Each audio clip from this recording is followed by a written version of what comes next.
You kind of explain this idea of renting use cases instead of buying or building whole systems, especially Yes. with like AI accelerating some of the modular tools. I personally think it's a really cool way of thinking about it. Like composability, one of the best arguments is the flexibility, not being locked into a single data model, a single, platform, so to speak. How do you enable that kind of agility at the scale of Philips that you're operating in without sacrificing things that are obviously super important to the regulated industry you're in, like governance and data integrity and all the different regions that you're servicing? What are your thoughts there? Yeah, I think it's a great question, and maybe one step back. That if you look at a kind of end-to-end Martech lifecycle, I call it the cradle to grave process or lifecycle internally in Philips. And what we did, we went really deep on what actually does it take to write features, to onboard, to build, and in the end adopt and continuous improvement and decommission. What are the steps involved there? And are actually the teams ready to take on what you have just bought or what you're plugging in or new features you want to bring in, etc.? Because in the end, it's not about the technology, it's about the people who have to use this technology day to day. And I think that's also often forgotten, that we buy tech for certain use case so we can reach our customer in a different way. We can have certain insights. We can have a better experience. Whatever is part of that business case that you've built. But we oftentimes also forget that there needs to be someone in our organization who actually needs to do the work with that tool, with the various tools that we have, and make something of it. So we really look at from kind of these four pillars. You onboard, you build and deploy, you adopt and you do continuous improvement, and you decommission. It means something else for bigger platforms than for smaller platforms, of course. And also in terms of budgeting, where previously we had all the budget, now it's with kind of the local businesses. We have around 16 businesses in Philips. And if a business doesn't use e-com channels because of the nature of their business, they don't have to pay for it as well, We got rid of yearly AOP cycles. We still have them for the big investments, but you can also request money on an almost 2 weekly basis.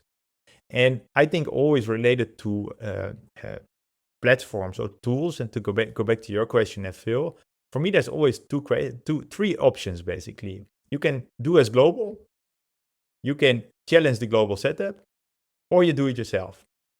That's it, And then if you do it yourself, then make also sure your team is there to cater for it. Take the example of a CRM. We use HubSpot, we use Salesforce, we use Eloqua, all three. And it's a choice, it just makes sense for certain places, but it needs to be a choice. Otherwise, we get in that whole discussion of shadow IT or does it cost too much, whatever. No, it actually brings us money, We have one instance of our CMS because it makes sense, but teams can manage it in a different way because the nature of their business asks that, basically. And to talk about then the whole data model behind it, etc. Yeah, of course we have our conversations there as well, but it's all about transparency, also giving people access, the keys to the castle or to the pirate ship in a way, so they can learn actually what tools do, what is the data models behind, let them play with it without breaking it. For them also to have an opinionated discussion. Because, like I said before also, that I think the magic happens locally and not from a global side. I have a certain role where I manage certain global platforms. The magic happens locally, where actually, like I said before, the regions or the local markets, they own actually the customer experience. And what does that mean for my role also? That, of course, I'm a Martech leader, but you could also call me kind of a customer or people technology leader. I'm a bit lost lately, even how I would call my own role.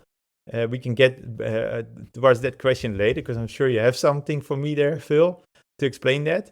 But we work with marketing, with sales, with services, with product, with IT, with procurement. We work with the whole organization. In e-com, we work with demand planning, with supply planning. All these capabilities are stakeholders.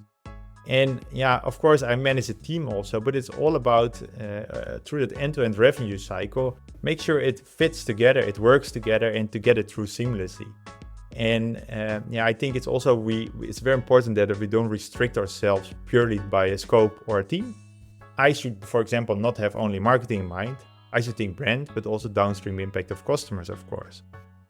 businesses own the products and solutions we sell. And I hope to enable them and make their life hopefully a bit easier so that they have the knowledge and can make the right decisions, because they will not take my word for it alone.